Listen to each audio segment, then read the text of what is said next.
Habang papalapit na ang halalan, mas hinigpitan ng COMELEC ang mga regulasyon kontra vote buying. Pero giit ng isang election watchdog, walang kwenta ang mga patakaran kung hindi maayos ang pagpapatupad nito. Yan ang agenda report ni Hannah T.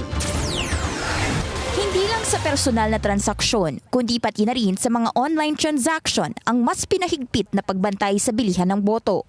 Sa ilalim ng COMELEC Resolution 11104, pasok na rin sa vote buying ang paggamit ng GCash, PayMaya, online banking at iba pang mga e-wallet.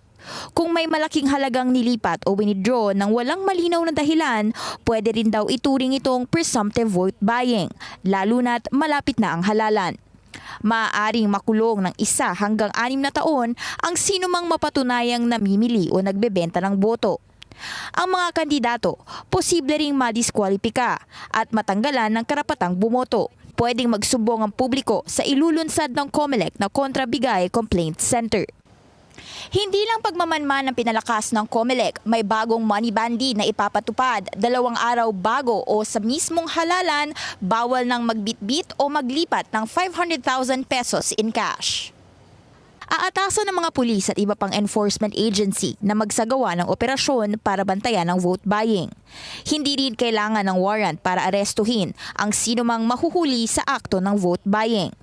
Pero ayon sa kontradaya, hindi sapat ang mga bagong patakaran kung walang malinaw na enforcement. Hindi rin daw ito magiging epektibo kung walang mahuling malalaking personalidad na namimili ng boto. Kumbaga sa wikang Filipino, dapat may masampulan na rich and powerful candidate so that those who are planning to do so would be discouraged lest they be held to account by COMELEC. Welcome naman para sa grupo ang mas striktong pagbabantay ng komisyon pagdating dito. Pero dapat daw suriin ng mabuti ang pinagmulan ng perang gagamitin para sa vote buying.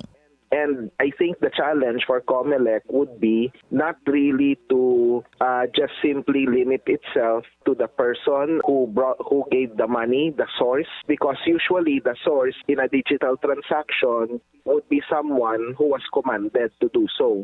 May reinforcement din ng COMELEC sa pagbabantay sa vote buying. Ilulunsad bukas ng poll body ang Committee on Kontrabigay kasama ang iba't ibang ahensya gaya ng DOJ, DILG, DICT at PNP. Para sa agenda, Hannah T, Bilyonaryo News Channel.